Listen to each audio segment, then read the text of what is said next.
სახელითა მამისათა და ძისათა და წმინდისა სულისათა ჩვენთან არის ღმერთი. ყველას გილოცავთ დღევანდელ დღეს ღმერთმა მრავალს დაგასროთ თქვენ და სრულიად საქართველო. ამინ.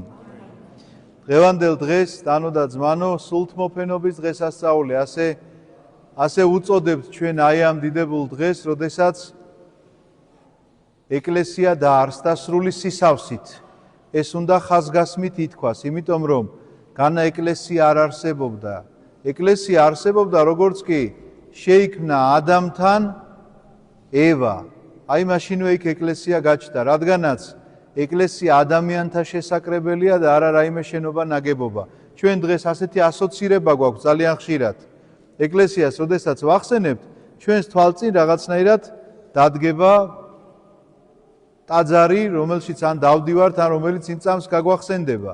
ხო მართალია რაღაც ესე მეხსიერებითი ასოცირებით ვცხოვრობ. ჩვენ ახლა ვიღაცა როგორ ეთქვის ფილარმონია ხო დაგიდგება თვალწინ. მაგრამ ფილარმონია მართლაც შენობაა, რომელიც შეიძლება დაგიდგეს ესე ეკლესია სინამდვილეში. ეს არ არის შენობა ნაგებობა მხოლოდ და მხოლოდ ამ გაგებითაც არის, მაგრამ სხვა გაგება აქვს, სხვა სულიერი სიღრმე, ეს არის ადამიანთა შესაკრებელი. და პირველი ეკლესია სად იყო? როგორც კი შეიქმნა ადამი მარტოობისგან გათავისუფლდა, ესე იგი და შეიქმნა მის გვერდით ევა, რას ეუბნება ღმერთი? აღორძინდით, გამრავლდით და აავსეთ ქვეყანა. პირველი ლოცვა კურთხევა, რომელიც მიეცა. ეს უკვე ეკლესია, ოჯახი ეკლესია, ადამიანის შესაკრებელი ეკლესია. ამიტომაც ჩემო ძვირფასებო, ეს ეკლესია არსებობდა სრულყოფილი სახით, რა თქმა უნდა, ადამთან და ევასთან, ცოდვის დაცემის შემდგომ კვლავ არსებობდა ეკლესია, როდესაც ისინი ერთად იკრიბებოდნენ ცოდვის გამოსასყიდი მსხვერპლის შესაწირად და მოსეს მიერ დაარსებული კანონების თანახმად აგებული ჯერ კარავი, შემდგომ უკვე სოლომონ მეფის მიერ აგებული ტაძარი, სადაც მსხვერპლი შეიწირებოდა, მაგრამ ეს სისავსე, რომელსაც ქვია სულიწმინდის მოფენა, ეს სისავსე, რა თქმა უნდა, ახალი აღთქმის შემდგომ გვაქვს თითოეულ ჩვენგან, გვაქვს ესეთი პატივი. რას ნიშნავს ახლა ეს სისავსე, ამის შესახებ ვისაუბროთ დღევანდელ დღეს. რატომ იყო ის თქვათ არამთლიანი სისავსე და ეს მთლიანი სისავსეა? უპირველეს ყოვლისა, იმიტომ რომ იმ ეკლესიას, იმ შესაკრებელს, მოდი ესე ვთქვათ, რომ თქვენთვის უფრო მეტად გასაგები იყოს, იმ შესაკრებელს, სადაც ძველი აღთქმის ადამიანები იკრიბებოდნენ, არ შეეძლო ცხონების გზაზე დაეყენებინა ადამიანი. ანუ ეცხონებინა, პირდაპირ ესე ვთქვა, იმიტომ რომ გზაზე შეიძლება დაეყენებინა და ეთქვა რომ მოდი შენ ასე უნდა იცხოვრო, ასე უნდა წარმართო შენი ცხოვრება, შენი სარწმუნოება სწორი მიმართულებად ესეთი იქნება, მაგრამ სანამ არ მოვა მესია და მხსნელი, იქამდე დაკეტილია სასუფევლის კარი.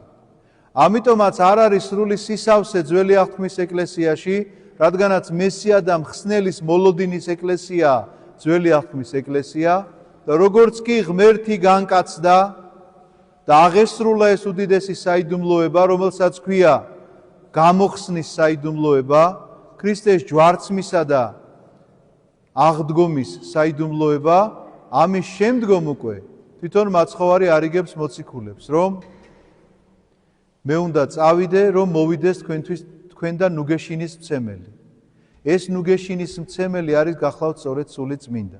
ჩვენ ყოვლადწმინდა სამების გამოცხადება პირველად ნათლის ღების დღეს გავიგეთ, განცხადების საიდუმლოება ქვია მას, როდესაც იესო ქრისტე ნათელს იღებს, მამის ხმა ზეციდან ისმის და სული წმინდა ტრედის სახით გარდამოდის. თუმცა კი ეს ყველაფერი, რა თქმა უნდა, სიმბოლოებია, გარდა იესო ქრისტეს ის არ ყოფილა სიმბოლო, ნამდვილად კაცობრივი ბუნებით იდგა იორდანეში და ნათელს იღებდა, მაგრამ სულიწმინდა მტრედის სახით ნამდვილად სიმბოლოა და არავითარ შემთხვევაში არ უნდა წარმოვიდგინოთ, რომ რაღაცა მტრედი შეიძლება იყოს სულიწმინდა, ეს რაღაცა ბავშვური ფიქრები უნდა მოვიფიქროთ ამის შესახებ და მაინც რა არის ეს ყოვლადწმინდა სამების ერთობა და ამავდროულად სამპიროვნება. მე ძალიან უხეშ შედარებას გეტყვით, რომ თქვენ ოდნავ წარმოდგენა შეგექმნათ, მიმართულება მოგცეთ, უბრალოდ რომ აი როგორ შეიძლება იფიქროთ ამაზე. რომ ჩვენ გვაქვს მაგალითად მოაზროვნე გონება. აი ჩვენი მოაზროვნე გონება შობს აზრებს, ხო მართალია?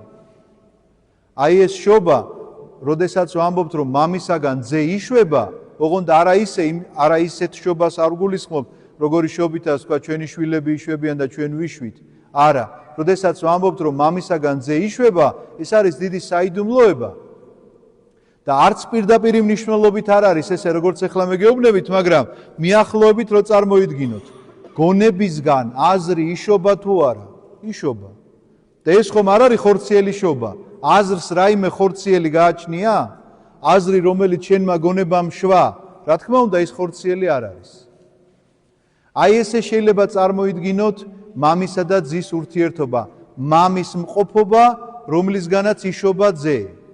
თუმცა კი, ჩემი გონებისგან, რომელიცგანაც იშვა, თქვათ, რაღაცა აზრი, ეს ძალიან დიდად სხვაობს. ყოვლადწმინდა სამების მსგავსი რო ვარ, ეს მსგავსება ამაში ვლინდება, ბუნებრივია, მაგრამ დიდად სხვაობს იმით, რომ ეხლა მამისგან ყველგან მყოფია მამა და ჩემი გონება შეზღუდულია, რაღაცა გარკვეულ საზღვრებშია მოქცეული.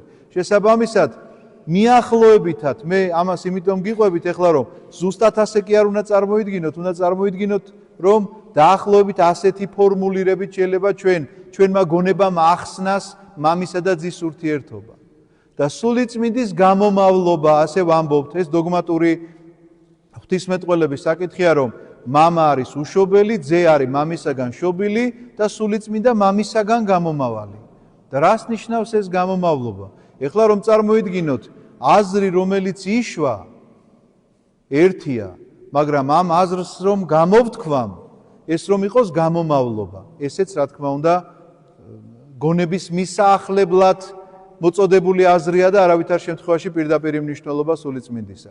იმიტომ რომ მე რომ ეს აზრი გამოვთქვა, ამისთვის სულ ცოტა მჭირდება, რომ ენერგია მქონდეს, რომ ჩემმა, ესე იგი, ფილტვებიდან ამობერილმა ჰაერმა შეარხიოს რაღაცა ეს ხმოვანი ბაგეები და თქვენ ეხლა რომ გესმით ეს ფრაზები, რასაც მე ვლაპარაკობ, სწორედ ასეთი მეთოდით გესმით, ასეთი საშუალებით გესმით.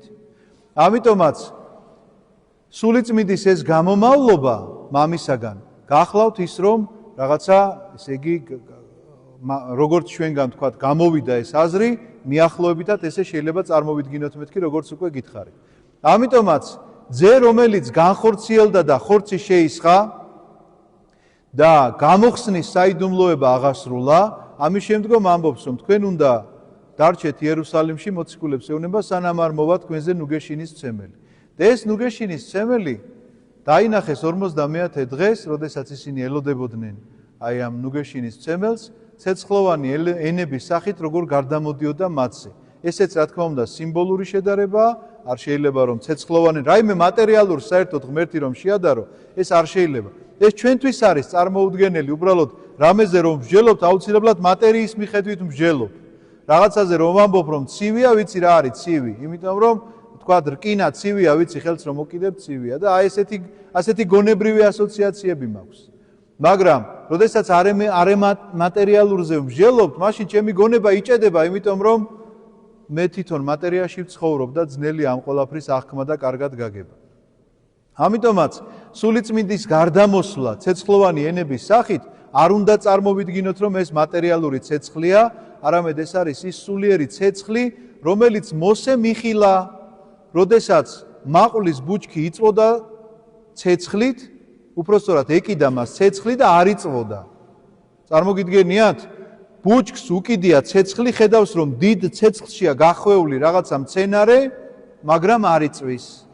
ეს გახლავთ აი ამ ცეცხლის სიმბოლო, რომ გადმოდის, რა თქმა უნდა, ადამიანზე, მაგრამ არ არის დამწველი ცეცხლი, არამედ შემავსებელია ეს ცეცხლი, როგორც უკვე ვთქვით, ჩვენ აი ამ მუხტმოდრეკის ლოცვების წინ, რომ ნაკლულევანთა აღმავსებელი, უძლურთა მკურნალი, ასე ეწოდება სულიწმინდას. რომელიც გადმოდის ადამიანში და აი ეს ჭურჭელი, რომელიც შენი სხეულია და შენი პიროვნებაა მთლიანად შეიძლება ითქვას, სწორედ ამისთვის უნდა იყოს მომზადებული. სხვაგვარად შეუძლებელია. არ იძალადებს სულიწმინდა არავითარ შემთხვევაში ღმერთი, არ იძალადებს არც ერთ პიროვნებაზე, თუ მას არ სურს ამისი მიღება. ვისაც არ სურს ამ ცეცხლში გახვევა, ძალადობრივად ეს არ მოხდება. ვისაც არ აქვს სურვილი რომ მიიღოს სულიწმინდის მადლი, ის ვერ მიიღებს ამ მადლს. ამიტომაც კითხვას, რომელსაც სვავენ, რომ აგერ მართალი და პატიოსანი კაცი რო არის, რატომ შეიძლება მას აკლდეს საღვთო მადლი?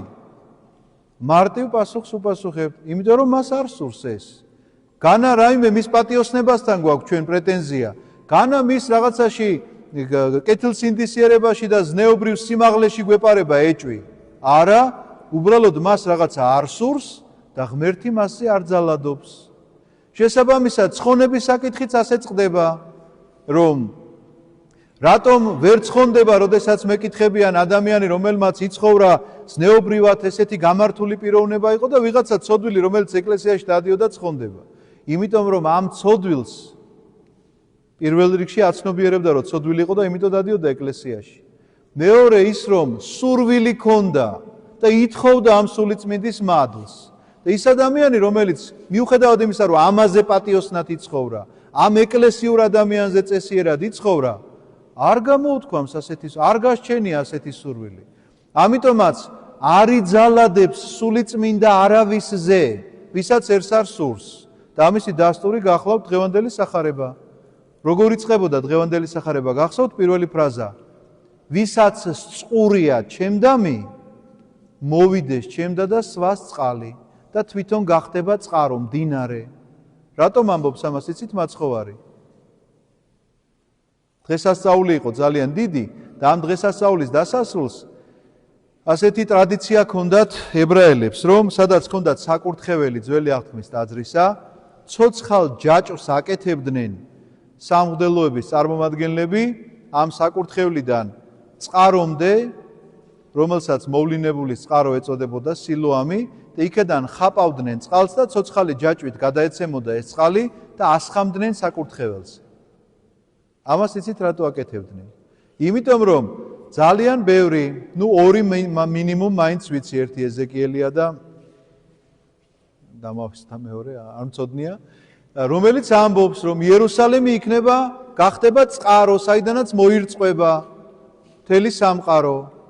ეხლა როგორ წარმოგიდგენიათ თქვენ, ებრაელი კაცი, რომელიც ცხოვრობს პალესტინის ტერიტორიაზე, არის უდაბნო და წყლის ძალიან დიდი პრობლემა და ამის გამო ესე ეხლა რო გაიგონებს, რომ შენ წყარო მოგეცემა აქედან.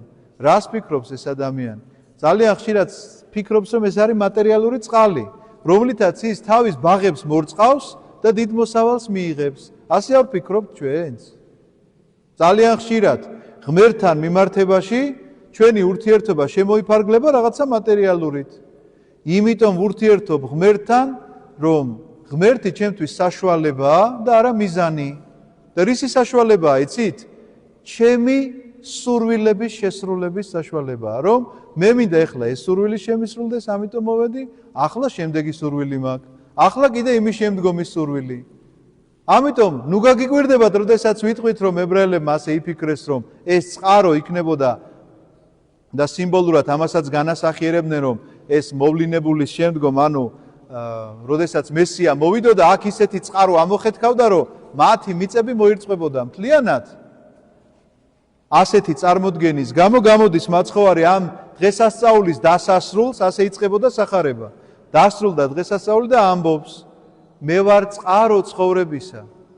არა ის წყარო, რომელსაც თქვენ ელოდებით, რომელიც აქედან ამოხეთქავს, რომელსაც რო დალევ, ნახევარ საათში კიდე მოგწყურდება, ან ერთ საათში რა მნიშვნელობა. ან მიწას, რომელსაც მორწყავ ამ წყაროთი და მიიღებ მოსავალს, მომავალ წელსაც დასჭირდება. არა, მე ვარ ის წყარო, რომელიც წყაროს საშუალებითაც თქვენ მიიღებთ სულიწმინდას, გახდებით ამ სულიწმინდის მატარებელი და წყარო გახდებით თქვენ თვითონ სულისაწმინდისა, იმიტომ რომ თქვენში იქნება ეს წყარო და იდენს ეს წყარო სულიწმინდის საშუალების სახით სხვებზე გადავა. აი ამ წყაროზეა ლაპარაკი. ამიტომაც ის ძალიან ხშირად, როდესაც ჩვენ ქადაგებებში ხედავთ, რომ ცდილობს რაღაცა დამალოს სასწაული, რომელიც მოახდინა, რაღაცა ძალიან ბევრი რამე პირდაპირ მოციქულები გვეუბნებიან, რომ სახარებაში არ დაწერილა. ეხლა გამოდის და პირდაპირ ამბობს, რომ ხალხო, თქვენ რომ აქედან ამ წყალს ხაპავთ, ცოცხალი ჯაჭვით ამ საკურთხეველზე ასხავთ, იმ საწინასწარმეტყველო ტექსტის აღსრულებას ელოდებით, მე ვარ ის წყარო. აი, ჩვენთვის ვინ არის ეს წყარო? ამაზე უნდა ვიფიქროთ თითოეულმა ჩვენგანმა. დღეს არის სულიწმინდის მოფენის დღე. პირველ რიგში უნდა დასვა ეს კითხვა. გწყურია თუ არა ეს? გინდა თუ არა ეს? და მეორე უნდა გახსოვდეს ასევე ამავდროულად, რომ საიდან ვისგან მიიღეს, რომ არა ქრისტეს ჯვარცმა და აღდგომა მკვდრეთით, როგორ იქნებოდა ეს შენამდე მოსული? ვერ იქნებოდა. და როგორ იქნებოდა მამისეული მშვიდობა და წყალობა შენზე, რომ არ მოსულიყო მისი თანხმობით, რა თქმა უნდა, ძემისი არ განხორციელებულიყო. ჩვენ არ არსებობიდან არსებობაში მოვსულიყავით. არ მომხდარიყო ეს უდიდესი გამოხსნის საიდუმლო და ჩვენ ცხონების გზაზე არა მხოლოდ რაღაცა სწავლებითად რომ ეს არის თურმე ცხონების გზა, არამედ მადლის მიერად უკვე შეგვძლებოდა დადგომა, იმიტომ რომ ღია სასუფევლის კარი, სადაც ყველანი მოხმობილნი ვართ, მხოლოდ ერთი რამ არის შენი გასაკეთებელი. დაუოკებელი წყურვილი ამისა, რომ გინდოდეს ღმერთთან ყოფნა, ღმერთში ყოფნა და ცათა სასუფევლის კარის გადაბიჯება. ამინ. დალოცვილი და გახარებული გამყოფოთ ღმერთს.